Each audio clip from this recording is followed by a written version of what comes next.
La casa aún olía a él, no al cuerpo que se habían llevado envuelto en lino grueso, sino al trabajo de sus manos, al sudor seco en la madera de sus herramientas, al cigarrillo de paja que liaba cada tarde junto a la estufa. Dolores pasó los dedos por la mesa de la cocina, sintiendo las profundas marcas dejadas por décadas de uso. Nadie entraba allí como antes. Las visitas que llegaron después del funeral no se quitaron los zapatos, no pidieron café. Hablaban de pie cerca de la puerta, como si resolvieran asuntos en territorio ajeno. Ella continuó limpiando, cocinando, dando de comer a las gallinas del patio. Pero cada gesto ahora parecía pasajero, como si la casa simplemente tolerara su presencia hasta que alguien más importante decidiera su destino. Y eso fue exactamente lo que sucedió. Raimundo llegó una tarde bajo un cielo bajo, acompañado de Mateo. Ambos eran primos lejanos de Eusebio, hombres de pocas palabras y miradas calculadoras, que solo aparecían cuando había una herencia o una disputa de tierras. Se sentaron a la mesa sin ser invitados y abrieron un maletín de cuero desgastado, lleno de papeles, que Dolores no fue invitada a leer. Hablaron de viejas deudas, acuerdos verbales, compromisos que Eusebio supuestamente había hecho antes de morir. Dijeron que la propiedad estaba registrada a nombre de terceros, que había asuntos pendientes, que todo debía resolverse de forma justa. Dolores escuchó en silencio, con las manos cruzadas sobre el delantal. Cuando Raimundo terminó, le acercó una pequeña caja de madera. Dentro solo había 5 botellas vacías, cubiertas de polvo y telarañas. «Es lo que queda», dijo. «Acéptalo como un acuerdo final». No había excusa ni piedad. Era un mensaje. Dolores recogió la caja sin decir palabra. Raimundo y Mateo se levantaron, se ajustaron los sombreros y salieron por la puerta principal, como si cerraran un trato. Ella se quedó allí, en medio de la cocina, sosteniendo esas botellas como si fueran los restos de una vida. El cristal estaba sucio, manchado de barro seco y algo que parecía miel cristalizada. Eran botellas viejas, de la época en que Eusebio aún vendía cachaza a los arrieros que pasaban por el camino. Guardaba algunas como recuerdo, diciendo que algún día valdría la pena. Ahora eran todo lo que le regalaban. Si estás viendo esto desde cualquier parte del mundo, suscríbete al canal y cuéntanos en los comentarios de dónde eres, porque historias como esta necesitan ser escuchadas, incluso cuando intentan enterrarlas. Dolores colocó la caja en el suelo, cerca de la estufa, y regresó al silencio de la casa vacía. Antes de que Eusebio muriera, Dolores siempre se despertaba antes del amanecer. Encendía el fuego de la estufa de leña, calentaba agua para el café y preparaba la primera comida mientras él aún roncaba en la trastienda. La rutina era sencilla, se repetía a diario sin variación. Alimentar a las gallinas, barrer el patio, lavar la ropa en la tinaja de piedra cerca del pozo. Eusebio nunca fue hombre de muchas palabras, pero le gustaba verla ocupada. Decía que una mujer ociosa atraía la desgracia. Dolores no discutió. Se había casado con él a los 17 años, traída de un pueblo lejano por un tío que necesitaba aliviar la carga de su casa llena de bocas que alimentar. Eusebio era viudo, mayor, y poseía un terreno y una casa de adobe en la cima de una colina rodeada de pinos. No hubo fiesta, ninguna hermosa promesa, solo un acuerdo sellado ante el cura y testigos que ni siquiera conocía. Los primeros años fueron un período de adaptación silenciosa. Dolores aprendió a cocinar como a él le gustaba, a no hablar durante las comidas, a no preguntar por dinero ni ir al pueblo. Eusebio la trataba con la misma indiferencia que mostraba a los animales. La alimentaba, la cobijaba, pero nunca le mostraba afecto. Dormía en un colchón de paja que él mismo había cosido, cubierto por una manta de lana que olía a moho. Poco a poco empezó a ocupar los espacios de la casa. Él plantó hierbas medicinales en el patio, reparó la cerca que separaba el gallinero del pasto y ordenó los estantes de la despensa. Eusebio nunca le dio las gracias, pero tampoco se quejó. La vida continuaba a ese ritmo pesado, donde el tiempo parecía no pasar, solo acumularse como polvo en las vigas del techo. Eusebio tenía pocos parientes, pero los que existían siempre aparecían cuando se necesitaba un testigo o un acuerdo. Raimundo era el más cercano, un primo paterno, un hombre de frente ancha y manos grandes que se dedicaba a la compraventa de ganado. Mateo era más joven, hijo de un primo fallecido, criado en el pueblo y conocido por resolver asuntos de documentación y registro de tierras. Los dos visitaban a Eusebio de vez en cuando, siempre trayendo algún asunto serio, una cerca que había que mover, un documento que firmar, una vieja deuda que alguien quería cobrar. Dolores servía el café, se quedaba cerca de la estufa y escuchaba las conversaciones sin que nadie la incluyera. Hablaban como si ella no estuviera allí. Al irse, Eusebio no hizo ningún comentario sobre lo que se había dicho. Dolores sabía que no tenía un lugar asegurado en esa casa, no tenía hijos, ningún documento que la protegiera. Eusebio nunca mencionó un testamento. Nunca habló de qué pasaría con las tierras después de él. No se atrevió a preguntar. Temía parecer egoísta, justificar las miradas de sospecha que Raimundo y Mateo siempre le dirigían. Así que siguió trabajando, manteniendo la casa en pie, cuidando lo que podía. Sembró frijoles y calabazas en el huerto, cosió ropa rota, hizo jabón con manteca. Eusebio a veces se detenía a observarla como quien evalúa el rendimiento de una herramienta. Nunca dijo nada, pero Dolores sentía que reconocía a su manera que ella era útil. Cuando Eusebio enfermó, fue Dolores quien lo cuidó. Le preparó infusiones, le cambió las sábanas sudadas y le dio la vuelta en la cama para evitar llagas. Perdió tanto peso que los huesos sobresalían bajo su piel amarillenta. En sus últimos días apenas habló. Solo miraba al techo, respirando con dificultad.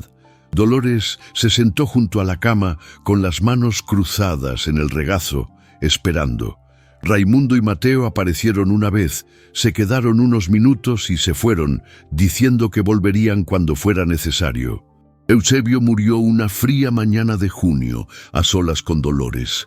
Ella le cerró los ojos, le cubrió el cuerpo con la sábana más limpia que tenía y fue al pueblo a informar al cura. Cuando regresó, la casa ya parecía diferente, vacía de una manera que trascendía su ausencia. El entierro fue rápido. Asistieron pocas personas. El sacerdote, dos vecinos lejanos, Raimundo y Mateo. Dolores permaneció junto al ataúd, con el mismo vestido negro que usaba los domingos. Nadie le ofreció sus condolencias. Nadie le preguntó cómo estaba. Después de la ceremonia, todos se fueron. Dolores regresó a casa y continuó con su rutina como si nada hubiera cambiado. Pero algo había cambiado. Lo sintió en sus miradas, en el silencio que ahora tenía un peso diferente. En los días siguientes, Raimundo y Mateo regresaron, y fue entonces cuando todo se derrumbó. Raimundo llegó 3 días después del funeral, esta vez sin avisar. Dolores estaba en el jardín tendiendo la ropa cuando oyó el sonido del carrito deteniéndose frente a la casa. Bajó despacio, se limpió las botas en el césped y entró sin llamar. Mateo lo siguió de cerca, con un maletín de cuero que parecía demasiado importante para ese lugar. Dolores dejó caer el cesto de la ropa y entró en la cocina. Los dos ya estaban sentados a la mesa, como si la casa fuera suya. Raimundo se quitó el sombrero, lo dejó en la silla junto a él y miró a Dolores con una expresión que mezclaba impaciencia con algo cercano al desprecio. «Tenemos que arreglar esto», dijo, abriendo el maletín y esparciendo papeles sobre la mesa. Dolores se quedó apoyada en el marco de la puerta, observando. Mateo no la miró ni una sola vez. Raimundo empezó a hablar de deudas. Dijo que Eusebio debía dinero a varias personas, que había préstamos antiguos que nunca se habían pagado, que la tierra estaba grabada con acuerdos verbales que debían cumplirse. Habló rápido, usando palabras que Dolores no entendía del todo: hipoteca, transferencia, finiquito. Mateo lo confirmó todo con asentimientos, hojeando documentos con sellos y firmas borrosas. Dolores intentó preguntar por el testamento. Eusebio había mencionado una vez, años atrás, que había dejado algo registrado. Raimundo la interrumpió antes de que terminara la frase. «No hay testamento», dijo con firmeza. «Lo hemos buscado por todas partes. Si lo hubiera, ya habría aparecido». Mateo volvió a confirmar, esta vez mirándola directamente. «La tierra se repartirá entre los herederos legítimos. Tú no eres heredera, lo sabes». La frase cayó pesadamente, como una piedra arrojada a agua estancada. Dolores sintió que el suelo cedía bajo sus pies, pero no lo demostró. Permaneció allí, inmóvil, con las manos entrelazadas. Raimundo continuó explicándole que podía quedarse en la casa unos días más, hasta que encontraran un comprador o hasta que la propiedad se transfiriera oficialmente. Hablaba como si le estuviera haciendo un favor, como si fuera generoso al no desalojarla de inmediato. Mateo añadió que podía llevarse sus pertenencias, su ropa, quizás algunas ollas y sartenes. Nada de valor, nada que se pudiera vender. Dolores le preguntó por los años que había pasado allí, por el trabajo, por todo lo que había hecho para mantener ese lugar en pie. Raimundo se encogió de hombros. «Estuviste casada con él. Eso no te da ningún derecho sobre la tierra. Ya sabes cómo funcionan las cosas». Mateo cerró la carpeta satisfecho. La conversación había terminado. Dolores no lloró, no gritó, solo asintió, como siempre hacía cuando no había nada que hacer. Raimundo y Mateo se levantaron, recogieron los papeles y se dirigieron a la puerta. Antes de irse, Raimundo se detuvo y recorrió la cocina con la mirada, como si evaluara el valor de las cosas. Su mirada se posó en la vieja caja cerca de la estufa, llena de botellas vacías y polvorientas. Señaló la caja con la barbilla. «Llévate esto también. Es lo que queda del antiguo negocio de Eusebio. No sirve, pero quizá quieras quedártelo». Mateo rió entre dientes como si fuera una broma privada. Dolores miró las botellas, sucias y olvidadas, y algo en su interior se quebró. No era solo la pérdida de la casa, el terreno, la vida que había construido allí. Era la humillación deliberada, el gesto calculado de darle lo que no valía nada como si fuera todo lo que merecía. Recogió la caja sin decir palabra. Raimundo y Mateo salieron por la puerta principal, subieron al carro y se marcharon, levantando polvo en el camino de tierra. Dolores se quedó en medio de la cocina, sosteniendo aquellas botellas como si fueran los restos de un naufragio. La casa estaba en silencio, pero el silencio era diferente ahora. Ya no era el silencio de la espera, de la rutina familiar. Era el silencio de la exclusión, de la sentencia ya pronunciada. Dejó la caja en el suelo y se sentó en la silla junto a la estufa. Le temblaban ligeramente las manos. Pensó en Eusebio, en todas las veces que la había tratado con indiferencia, pero también en todas las veces que pareció reconocer, incluso en silencio, que ella pertenecía allí. Ahora, ni siquiera eso permanecía. Historias como esta no deben olvidarse. Y si sientes su peso, suscríbete al canal para que más voces silenciadas puedan ser escuchadas. Los días siguientes transcurrieron en una soledad absoluta. Dolores continuó atendiendo la casa como siempre, pero ahora todo gesto parecía inútil. Barría el suelo sabiendo que pronto alguien más lo pisaría. Daba de comer a las gallinas sabiendo que pronto las venderían o se las llevarían. Regaba el huerto sabiendo que la cosecha no sería suya. No aparecía nadie más, ni vecinos ni conocidos. Era como si ya la hubieran borrado, como si su presencia allí fuera solo un eco que aún no había desaparecido del todo. Por la noche, yacía en su colchón de paja y miraba el oscuro techo de madera, pensando en cómo todo se había derrumbado tan rápido. Eusebio murió, y con él murió cualquier derecho que creía tener.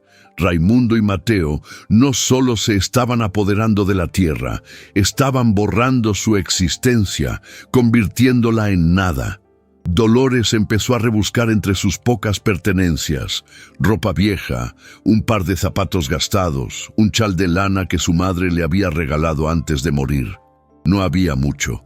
Siempre había vivido con poco, acostumbrada a no pedir, a no esperar nada. Pero ahora, al ver todo aquello, sintió por primera vez el peso de la invisibilidad. Había pasado décadas en esa casa, trabajado hasta que le sangraron las manos, cuidado a un hombre que nunca le dio las gracias, y al final solo recibió botellas vacías. El insulto era evidente, no era descuido, no era ignorancia, era crueldad calculada, el mensaje de que ella no valía más que eso, cristales sucios, los restos de algo que ya no servía. Dolores cogió una de las botellas y la miró a la tenue luz que entraba por la ventana. El cristal estaba manchado, cubierto de suciedad acumulada con los años. Dentro solo había polvo y oscuridad. Decidió limpiar las botellas, no porque creyera que tuvieran algún valor, sino porque necesitaba hacer algo, mantener las manos ocupadas para no darle vueltas. Llenó una palangana con agua tibia, cogió un paño y empezó a restregar el cristal. La suciedad se desprendía poco a poco, adhiriéndose como si formara parte de la botella. Dolores trabajaba en silencio, con la paciencia de quien ya no tiene prisa por llegar a ningún sitio. La primera botella quedó limpia en media hora. La segunda tardó más. Al llegar a la tercera, notó algo extraño en el fondo. No era solo suciedad, era algo sólido, pegado al cristal. Volteó la botella y golpeó ligeramente la base. No salió nada. Tomó un cuchillo afilado e intentó alcanzar el objeto, raspando con cuidado las paredes interiores. Finalmente, tras varios minutos, consiguió sacar un trozo de papel doblado, amarillento por el tiempo y manchado de humedad. Le temblaban las manos al desplegarlo sobre la mesa. Era un testamento, escrito a mano, con la letra temblorosa de Eusebio, fechado hacía 5 años, firmado por él y 2 testigos cuyos nombres Dolores reconoció, hombres del pueblo que ya habían fallecido. El documento era sencillo, directo, sin adornos. Eusebio le dejaba la casa y las tierras a Dolores, reconociendo sus años de trabajo y dedicación, afirmando que había sido más que una esposa, que había sido la única persona que permaneció a su lado hasta el final. Las palabras estaban ahí, negras sobre el papel amarillento, innegables. Dolores lo leyó y releyó, con las manos temblando tanto que casi rompió el documento. Raimundo había mentido. Mateo había mentido. Ellos lo sabían. Sabían de la existencia del testamento y decidieron ocultarlo, enterrarlo dentro de esa botella sucia, apostando a que nunca lo descubriría, a que aceptaría la humillación y se iría en silencio. Las botellas vacías no eran basura, eran la caja fuerte perfecta para un secreto que no podía salir a la luz. Dolores guardó el testamento doblado dentro del corpiño de su vestido, cerca del pecho, donde nadie pudiera verlo. Aún no sabía qué hacer con el papel, pero sabía que era lo único que la separaba de la desaparición total. Se sentó a la mesa de la cocina e intentó pensar con claridad. Raimundo y Mateo regresarían pronto, quizás con otros hombres, quizás con documentos falsificados para forzar la transferencia de las tierras. No tenía aliados ni dinero para contratar a alguien que entendiera la ley.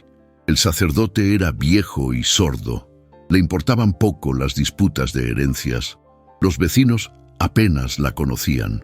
Estaba sola, con un papel que demostraba la verdad, pero que podía destruirse fácilmente si caía en las manos equivocadas. Dolores miró alrededor de la cocina, los utensilios colgados en la pared, la estufa apagada, la mesa donde había servido tantas comidas. Todo era suyo, el testamento lo decía, pero la verdad escrita en el papel no significaba nada si nadie estaba dispuesto a defenderla. Esa noche, Dolores apenas durmió.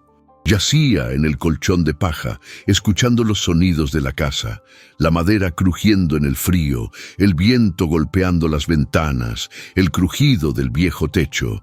Pensó en Eusebio, en cómo había escondido el testamento dentro de esa botella. ¿Por qué?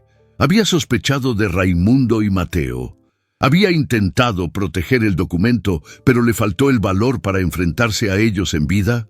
¿O simplemente había olvidado dónde lo había escondido, perdido entre tantos objetos acumulados a lo largo de los años?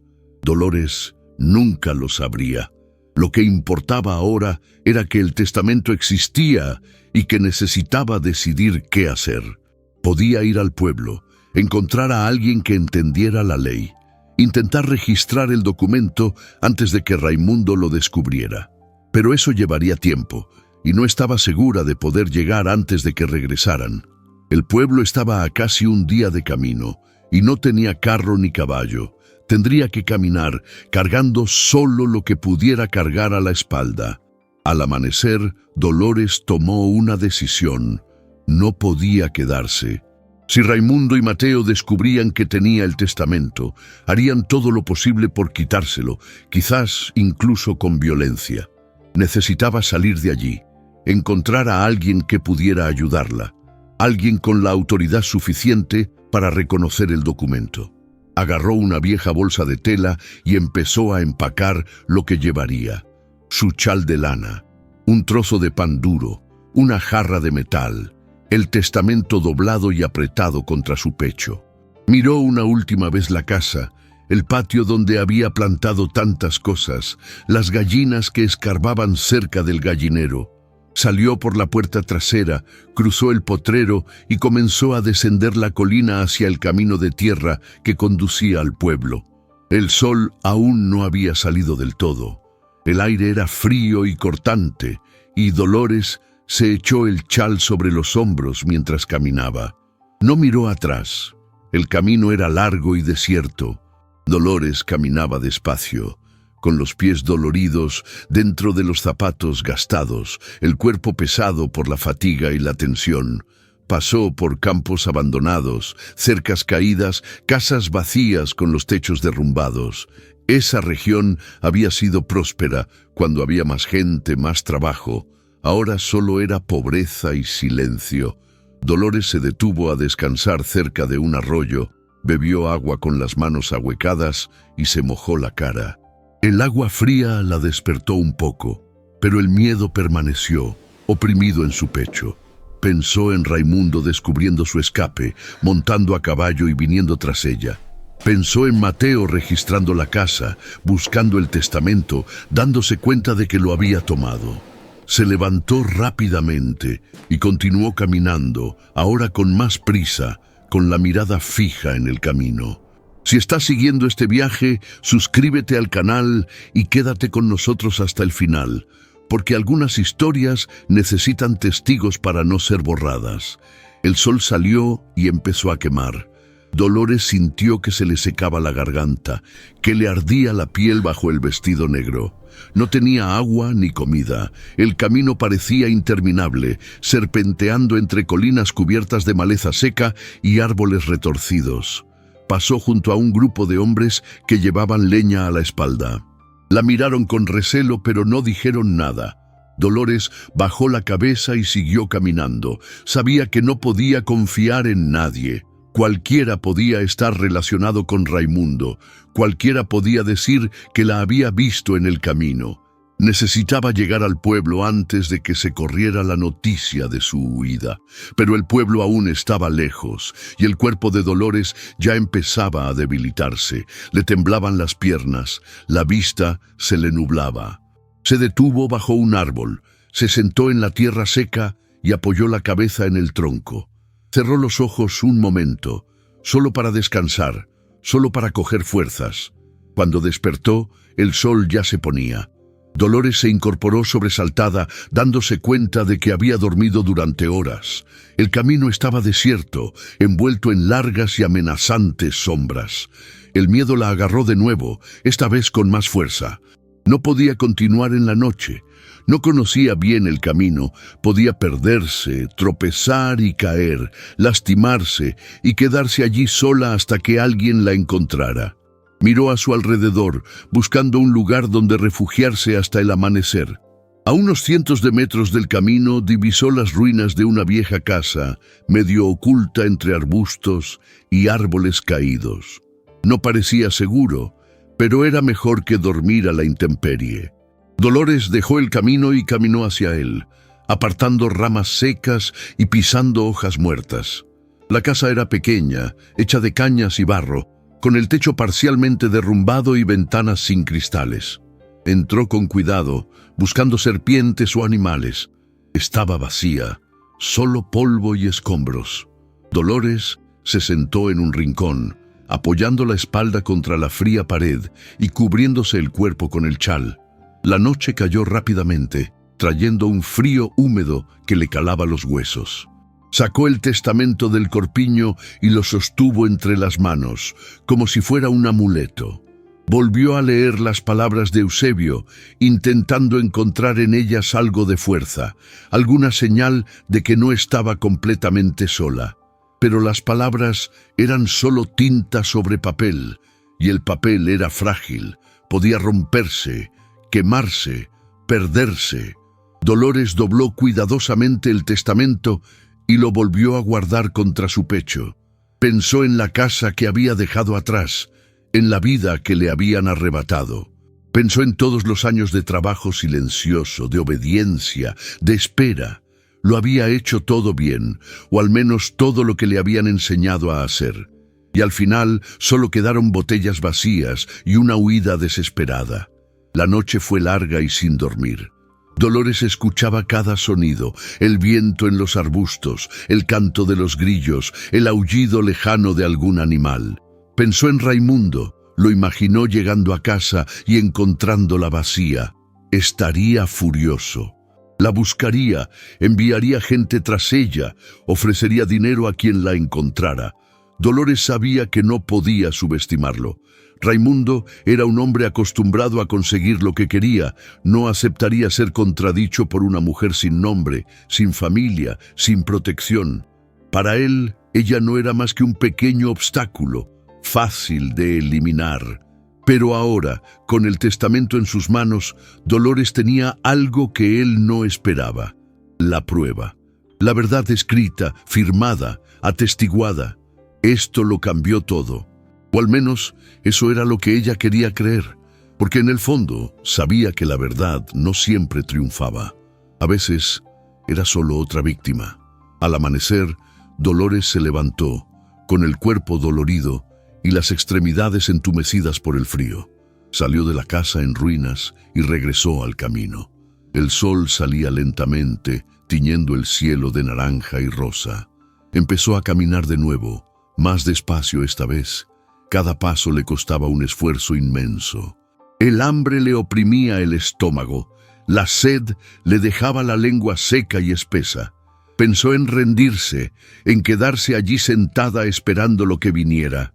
Pero entonces recordó la mirada de Raimundo, la forma en que había empujado las botellas hacia ella, como si le estuviera tirando huesos a un perro. Y eso fue suficiente para impulsarla a continuar. No por esperanza, sino por terquedad, por negarse a desaparecer como ellos querían. El camino comenzó a descender, siguiendo el curso de un estrecho valle. Dolores divisó humo elevándose a lo lejos, señal de que había gente cerca. Aceleró el paso, ignorando el dolor de pies y la debilidad de piernas. Llegó a un pequeño pueblo, solo unas pocas casas de barro dispersas en un amplio campo de tierra. Había una tienda, una capilla y un corral con algunos animales. Dolores entró en la tienda, donde un anciano estaba sentado tras un mostrador improvisado. La miró con curiosidad. notando el estado de su ropa, la suciedad en su rostro y el cansancio en sus ojos. Dolores pidió agua. El hombre le sirvió un vaso sin decir nada. Se lo bebió todo de golpe, sintiendo el agua fresca bajar por su garganta seca. Preguntó cuánto faltaba para llegar al pueblo. El hombre respondió que todavía faltaba medio día de caminata, quizás más, dependiendo del ritmo. Dolores le dio las gracias y se fue. No tenía dinero para pagar el agua, pero el hombre no le cobró. Siguió caminando, atravesando el pueblo, siguiendo el camino que ahora era un poco más ancho, con huellas de carretas y caballos. Pasó junto a niños descalzos que jugaban en el polvo, mujeres lavando ropa en un arroyo angosto, hombres reparando cercas. Nadie le dirigió la palabra. Dolores era solo otra figura anónima en el paisaje de pobreza y lucha. Pensó en cuántas mujeres como ella existían, invisibles, borradas, sin voz. Mujeres que trabajaron hasta que no pudieron más, que fueron descartadas cuando ya no sirvieron, que murieron sin dejar rastro. El testamento que llevaba cerca del pecho era más que un documento. Era una negativa. La negativa de Eusebio a dejarla desaparecer, aunque nunca lo había dicho en su vida, y ahora era su negativa a aceptar el borrado. Acompáñanos en este viaje, suscríbete al canal, porque cada paso que se da aquí es también un paso que dan todos aquellos que han sido silenciados. El sol ya estaba alto cuando Dolores por fin divisó las primeras casas del pueblo. Eran edificios grandes, algunos de ladrillo, con techos de teja y ventanas de cristal. Había una plaza central con una gran iglesia y un mercado donde los vendedores ofrecían sus productos a gritos. Dolores entró tambaleándose en el pueblo, casi sin fuerzas. La gente la miraba de reojo, pero nadie se acercó a ayudarla. Buscó la casa del notario, el encargado de registrar documentos y testimonios. La encontró tras preguntarle a una panera. Era una casa pequeña, pintada de blanco, con un cartel de madera en la puerta. Dolores subió los 3 escalones de la entrada y llamó. Nadie respondió. Volvió a llamar, esta vez con más fuerza. Finalmente, la puerta se abrió y apareció un hombre de mediana edad, con gafas redondas y expresión cansada. Miró a Dolores con impaciencia. «¿Qué quiere?», preguntó. Dolores sacó el testamento de su corpiño, lo desdobló con manos temblorosas y se lo ofreció. «Necesito registrar esto», dijo con la voz ronca por la caminata y el miedo. El hombre tomó el papel, lo miró rápidamente y frunció el ceño. «Pase», dijo, abriendo la puerta. Dolores entró en la casa, que olía a tinta y papel viejo. El notario la condujo a una pequeña habitación con una mesa cubierta de documentos y una estantería llena de libros encuadernados. Se sentó, encendió una vela y comenzó a examinar el testamento con atención. Dolores permaneció de pie, con las manos entrelazadas, esperando. El silencio era opresivo. Finalmente, el notario la miró. «Este documento es legítimo», dijo. «Está firmado, atestiguado y fechado correctamente. Pero hay un problema». Dolores sintió que se le encogía el corazón. «¿Qué problema?», preguntó. El notario suspiró. «Si alguien ya ha registrado una versión diferente de la herencia, este testamento puede ser impugnado. Y por lo que veo, no tiene dinero para pagar un abogado ni para llevar esto a juicio». Dolores sintió que se le llenaban los ojos de lágrimas, pero las contuvo. Había llegado hasta allí, había sobrevivido a la caminata, al miedo, a la soledad. No podía rendirse ahora. «¿Qué puedo hacer?», preguntó con la voz casi apagada. El notario la miró con algo parecido a la lástima. «Puedo registrar el testamento aquí, oficialmente. Algo es algo, pero necesitarás algo más para asegurar tus derechos». Dolores asintió, sin comprender del todo, pero sabiendo que era lo único que podía hacer en ese momento. El notario cogió un bolígrafo, abrió un libro grande y empezó a copiar el contenido del testamento. Trabajó en silencio durante varios minutos. mientras Dolores esperaba, con el cuerpo pesado por el cansancio y el alivio. Al terminar, selló la página, la firmó y le devolvió el testamento original. «Está registrado», dijo. «Si alguien intenta impugnarlo, al menos habrá pruebas de que este documento existió y fue reconocido. Pero tienes que volver a la tierra, reclamar lo que es tuyo, no dejes que te lo quiten todo mientras estés aquí». Dolores tomó el testamento, lo volvió a doblar y se lo apretó contra el pecho. Le dio las gracias con un gesto y salió de la casa. El pueblo bullía, lleno de gente comprando, vendiendo y charlando. Dolores cruzó la plaza. Se sentó en las escaleras de la iglesia y por fin se permitió descansar. Lo había conseguido. El testamento estaba registrado. Ahora necesitaba volver. Necesitaba enfrentarse a Raimundo y Mateo. Ella necesitaba reclamar lo que era legítimamente suyo. El viaje de regreso comenzó al día siguiente. Dolores durmió en una posada barata, en una pequeña habitación que compartía con otras 2 mujeres. No habló con nadie, simplemente se tumbó en el duro colchón y cerró los ojos. Por primera vez en días, durmió profundamente. Al amanecer, compró una hogaza de pan con las últimas monedas que consiguió prestadas y emprendió el regreso. El camino parecía aún más largo ahora, subiendo colinas, cruzando valles, serpenteando entre árboles secos y campos abandonados. Dolores caminaba con determinación, con el testamento escrito como un escudo invisible. Sabía que la lucha no había terminado. De hecho, apenas comenzaba. Pero ahora, al menos, tenía algo en sus manos. Tenía la verdad. Y eso, por frágil que fuera, era más de lo que yo tenía antes. Cuando Dolores por fin divisó la colina donde se alzaba la casa, el sol ya se ponía. Subió lentamente, exhausta, pero con la mente alerta. No sabía qué encontraría allí.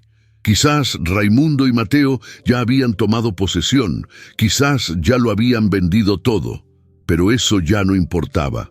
Había regresado y no pensaba irse. Gracias por acompañarnos hasta aquí. Suscríbete al canal para seguir esta historia hasta el final, porque la resistencia silenciosa merece ser contada. Dolores empujó la verja, cruzó el patio y entró por la puerta trasera.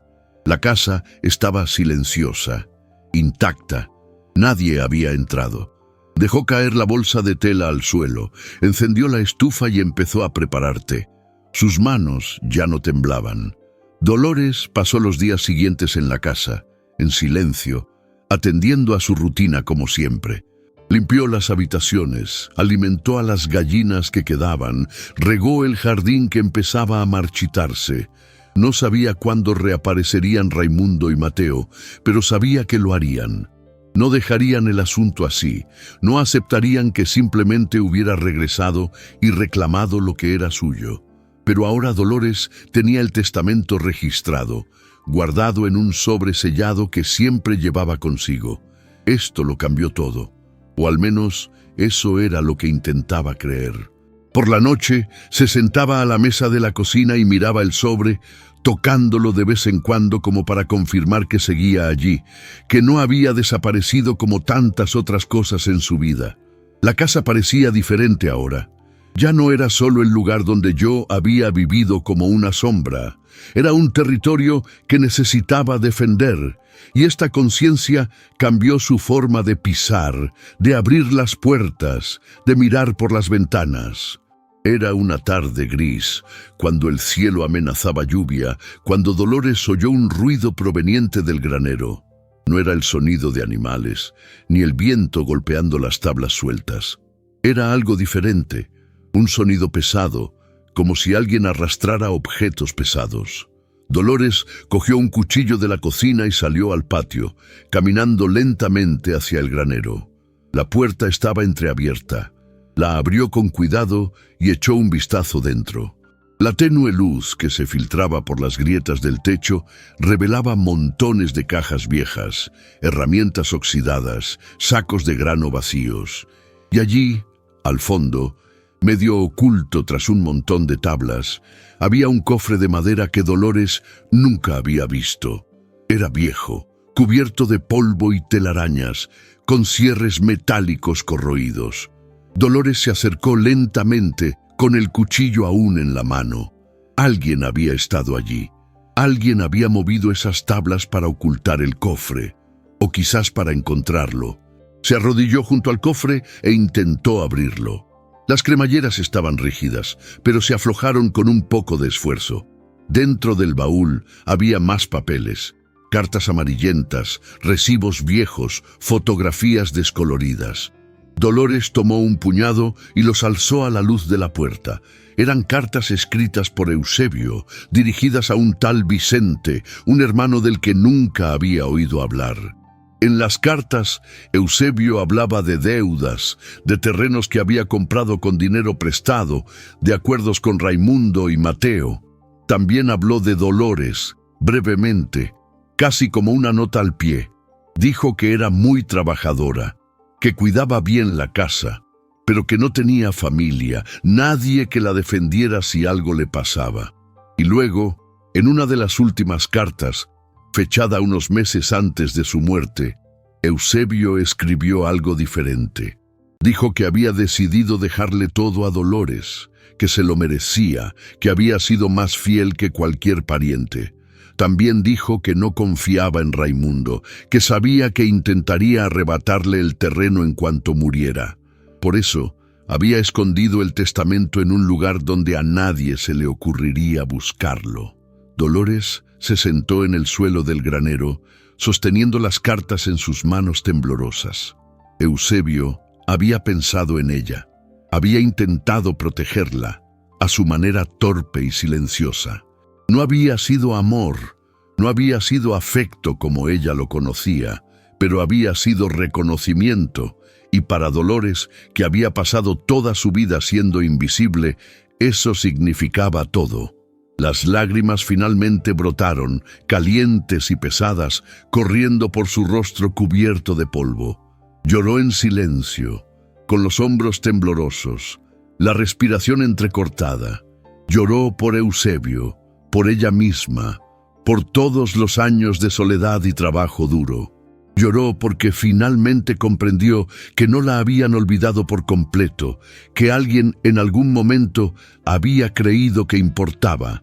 Y lloró también porque sabía que este descubrimiento llegó demasiado tarde, que Eusebio estaba muerto y nunca sabría que había encontrado el testamento, que había luchado por él. Cuando se le secaron las lágrimas, Dolores se levantó y guardó las cartas en el baúl. Aún no sabía qué hacer con ellas, pero sabía que eran importantes.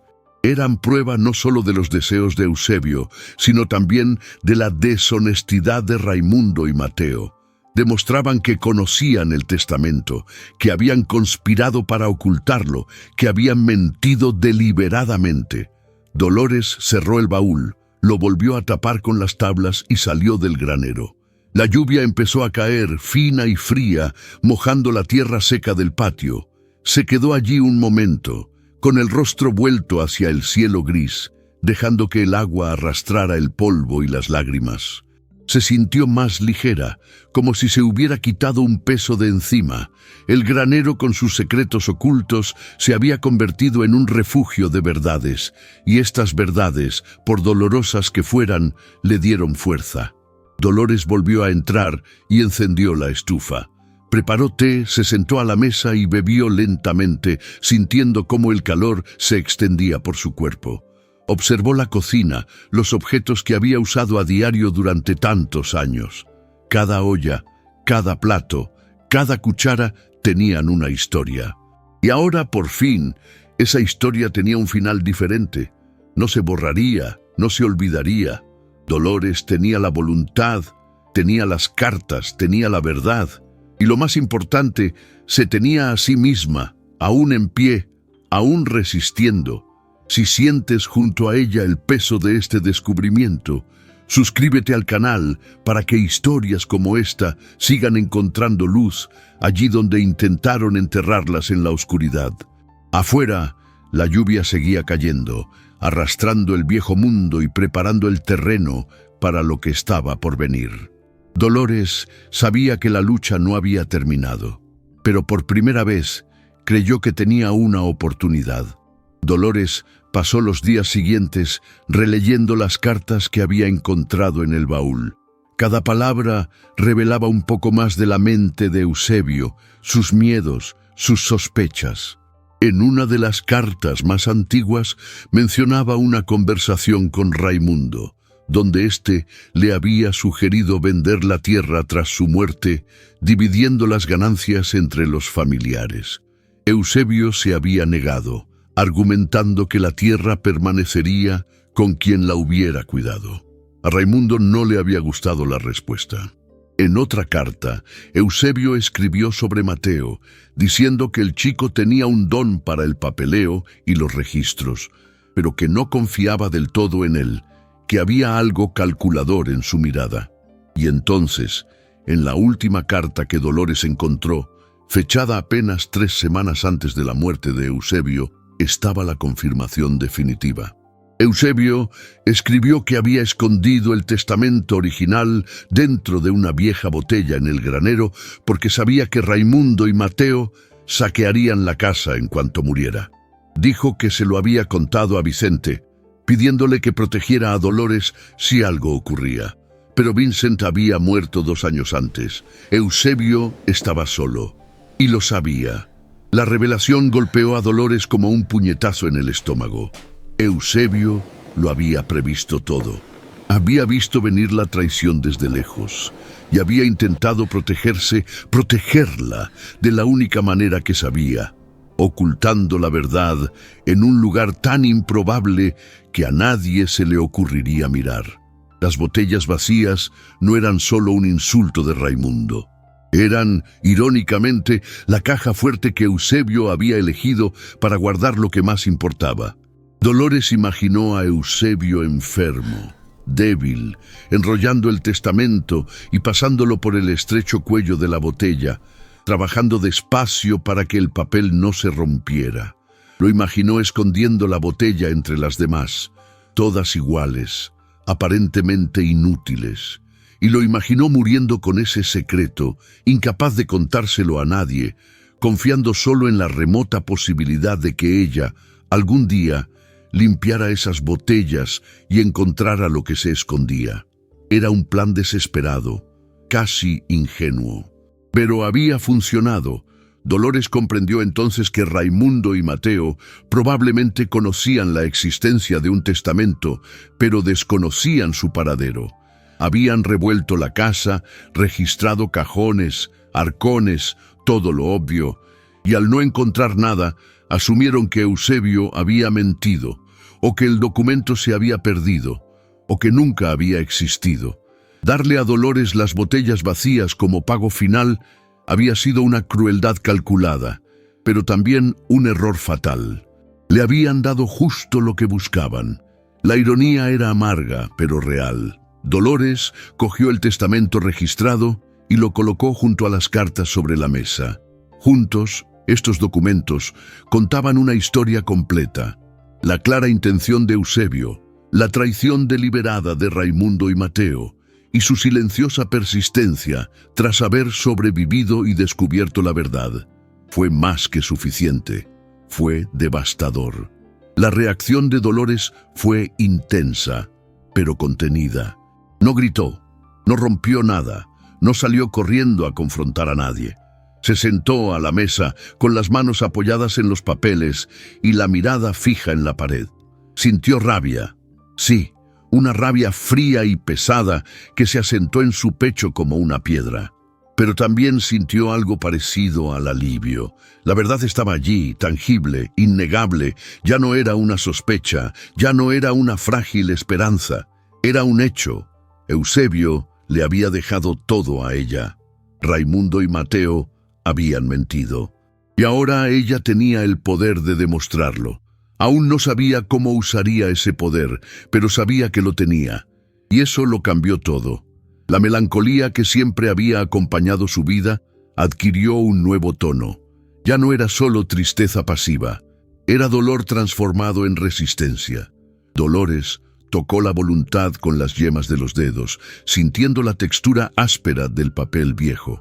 Eusebio había intentado protegerla. Ahora dependía de ella terminar lo que él había comenzado. Dolores guardó los documentos en un lugar seguro, lejos de las miradas de cualquier visitante. Luego salió al patio y miró a su alrededor con nuevos ojos. Cada pedazo de tierra era suyo, cada árbol, cada cerca, cada piedra. El testamento lo decía, las cartas lo confirmaban.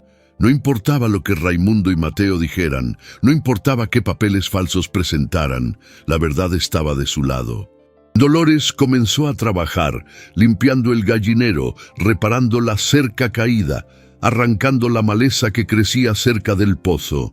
Trabajaba con una nueva determinación, cada movimiento deliberado, cada gesto una afirmación de su presencia. Ya no esperaba permiso para estar allí, estaba reclamando lo que era suyo. Esta revelación lo cambia todo, y si quieres ver a dónde te llevará esta verdad, suscríbete al canal, porque el sufrimiento validado merece ser presenciado hasta el final. Dolores plantó nuevas semillas en el jardín, sabiendo que la cosecha sería suya. Regó cada brote con cuidado, como se riega la esperanza. Esa noche, Dolores se sentó junto a la ventana y contempló el horizonte oscuro. Pensó en Eusebio, en cómo había sido un hombre difícil y retraído, poco dado a las demostraciones de afecto. Pero al final, había hecho lo único que importaba. Había reconocido su valor, había presenciado años de trabajo silencioso y había decidido que merecía una recompensa. No había sido generosidad romántica, no había sido amor en el sentido tradicional. Había sido justicia, y para Dolores, que había pasado toda su vida sin esperar justicia, eso era más que suficiente. Cerró los ojos y se dejó vencer por el cansancio. Por primera vez en mucho tiempo, durmió sin miedo. El secreto había sido revelado. La verdad había salido a la luz. Y ahora solo quedaba una cosa: asegurarse de que esa verdad fuera reconocida por todos. Dolores aún no sabía cómo lo haría, pero sabía que lo haría, cueste lo que cueste. Los días siguientes estuvieron llenos de trabajo constante. Dolores se despertaba antes del amanecer y comenzaba sus tareas con una disciplina casi religiosa.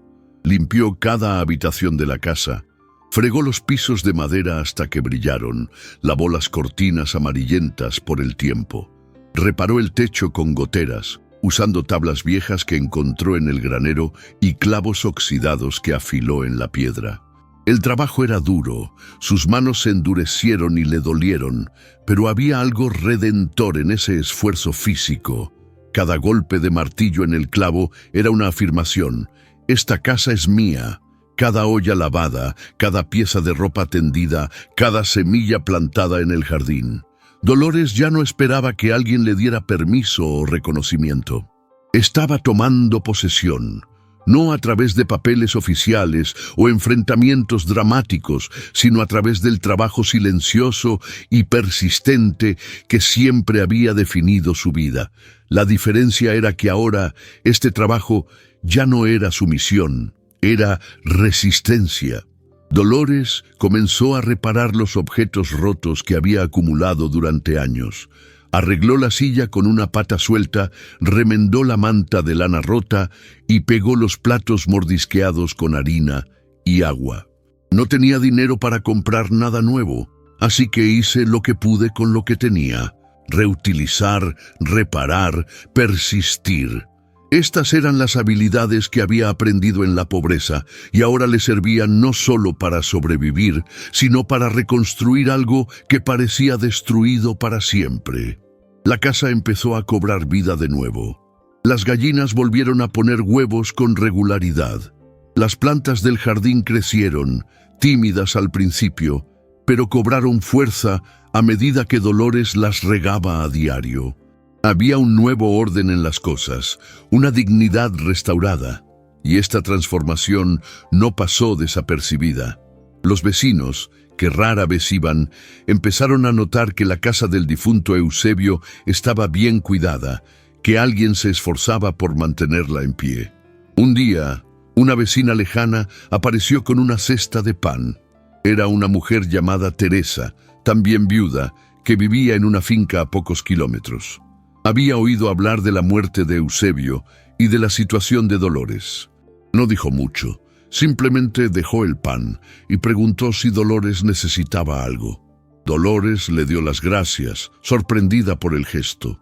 Teresa no se quedó mucho tiempo, pero antes de irse dijo algo que resonó en la mente de Dolores. Una mujer sola necesita ser fuerte, y parece que tú lo estás consiguiendo. Fue un pequeño, casi insignificante reconocimiento, pero para Dolores significó mucho. Alguien la había visto, alguien había notado su esfuerzo. Ya no era completamente invisible. Después de que Teresa se fuera, Dolores se sentó a la mesa y comió uno de los panes lentamente, saboreando cada trozo. No era solo comida, era solidaridad. Era la prueba de que no estaba completamente sola en el mundo. Dolores también empezó a cuidarse mejor. Se bañaba más, a menudo, se lavaba el pelo y cosía ropa nueva con retazos de tela que encontraba. No era vanidad, era una reivindicación de dignidad. Durante tanto tiempo se había visto solo como una herramienta, como mano de obra útil, que había olvidado que también era una persona. Ahora, mirándose en el espejo roto que colgaba de la pared de su habitación, veía a alguien diferente. Ya no era solo la viuda desechable, la mujer que aceptaba botellas vacías como pago. Era alguien que había luchado, que había descubierto la verdad, que reconstruía su vida pieza a pieza. Sus ojos tenían una nueva firmeza. Su boca, siempre cerrada con fuerza en una fina línea de resignación, ahora tenía un rastro de determinación. Dolores no sonreía, pero tampoco se encogía. Ocupaba el espacio que le pertenecía.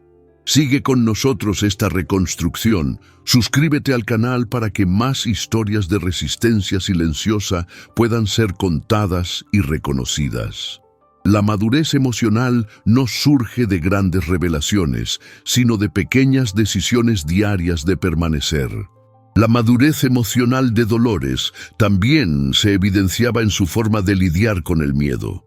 Antes, el miedo la paralizaba, haciéndola aceptarlo todo sin cuestionarlo. Ahora, el miedo seguía presente, pero había aprendido a vivir con él, a trabajar a pesar de él. Sabía que Raimundo y Mateo podían aparecer en cualquier momento. Sabía que la batalla legal aún estaba por venir. Sabía que nada estaba garantizado, pero en lugar de esconderse o huir, eligió quedarse. Eligió trabajar. Eligió plantar, reparar, limpiar. Cada acción era un acto de fe, no en dioses ni milagros, sino en su propia capacidad de resistencia. Dolores no estaba segura de si ganaría, pero estaba segura de que no se rendiría. Y esa certeza fue suficiente para mantenerse en pie.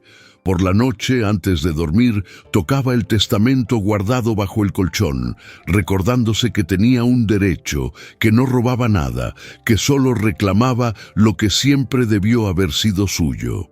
Poco a poco, la casa dejó de ser un simple lugar de supervivencia y volvió a ser un hogar. Dolores plantó flores cerca de la entrada. Flores sencillas que crecían silvestres en los campos, pero que llenaban de color y vida el árido patio. Limpió el pozo, reparó el cubo con el agujero en el fondo y organizó la despensa con las pocas provisiones que tenía. Lo hizo todo despacio, con cuidado, como quien reconstruye no solo una estructura física, sino también una interna. La pobreza seguía ahí, la escasez era real, pero algo era diferente ahora. Había intención, había propósito. Dolores no solo sobrevivía, estaba viviendo. Y esa diferencia, por sutil que fuera, lo cambió todo. Empezó a dormir mejor, a comer con más apetito, a sentir el sol en su piel con gratitud. La vida seguía siendo difícil, seguía siendo incierta, pero ya no estaba vacía. Se había llenado con la decisión de permanecer, de resistir, de no desaparecer. Raimundo y Mateo regresaron una mañana despejada, cuando Dolores estaba en el patio tendiendo la ropa. Los vio llegar calle abajo, con el carrito levantando polvo, y sintió que se le aceleraba el corazón. Pero no corrió, no se escondió. Siguió tendiendo la ropa, una a una, con movimientos tranquilos y pausados. Cuando se detuvieron frente a la casa, Dolores ya estaba de pie en el patio, con las manos cruzadas sobre el delantal, esperando. Raimundo salió primero, con el rostro impasible, seguido de Mateo, que llevaba el desgastado maletín de cuero. Se acercaron directamente a ella, sin preámbulos. «¿Sigues aquí?», dijo Raimundo, no como una pregunta, sino como una afirmación irritada. Dolores no respondió. Simplemente lo miró con firmeza, sin apartar la mirada. Mateo abrió el maletín y sacó unos papeles. «Trajimos los documentos de la transferencia. Tienes que firmar y marcharte. Te hemos dado suficiente tiempo». Dolores respiró hondo y finalmente habló en voz baja pero clara. «No voy a firmar nada y no me voy. Esta casa es mía». El silencio que siguió fue denso. Raimundo la miró como si no hubiera entendido, como si las palabras no tuvieran sentido. «¿Qué?», dijo, alzando la voz. «¿Te has vuelto loca? Ya te explicamos que no hay testamento, que aquí no tienes derecho a nada». Dolores metió la mano en el bolsillo de su delantal y sacó el sobre con el testamento registrado. Se lo ofreció sin decir nada. Mateo tomó el sobre, lo abrió con dedos ágiles y empezó a leer. Su expresión cambió, la confianza dio paso a algo parecido a la sorpresa y luego a la ira. Le pasó el papel a Raimundo, quien también lo leyó, con el rostro cada vez más rojo. «¿De dónde has sacado esto?», preguntó Raimundo, con la voz temblorosa por la furia contenida. Dolores no necesitó responder. La verdad estaba allí, en el papel, registrada oficialmente en el registro civil. Eusebio se lo había dejado todo, firmado, atestiguado, fechado. Era innegable. Raimundo arrugó el papel en su mano. El gesto brusco revelaba una desesperación apenas disimulada. «Esto no prueba nada», dijo, pero su voz ya no tenía la misma firmeza. «Podría ser falso, podrías haberlo inventado tú». Dolores dio un paso al frente, con la mirada fija en él. «Está registrado en el registro civil. El notario tiene una copia. Puedes ir allí a comprobarlo si quieres». Mateo guardó la carpeta con el rostro tenso. «Aunque sea cierto, hay otras deudas, otros asuntos. No tienes forma de demostrar que mereces quedártelo todo». Dolores sintió que la ira aumentaba, pero mantuvo la voz serena. «Trabajé esta tierra durante más de 20 años. Lo cuidé cuando estuvo enfermo. Mantuve esta casa en pie. ¿No es prueba suficiente?». Raimundo escupió al suelo, en un gesto de desprecio.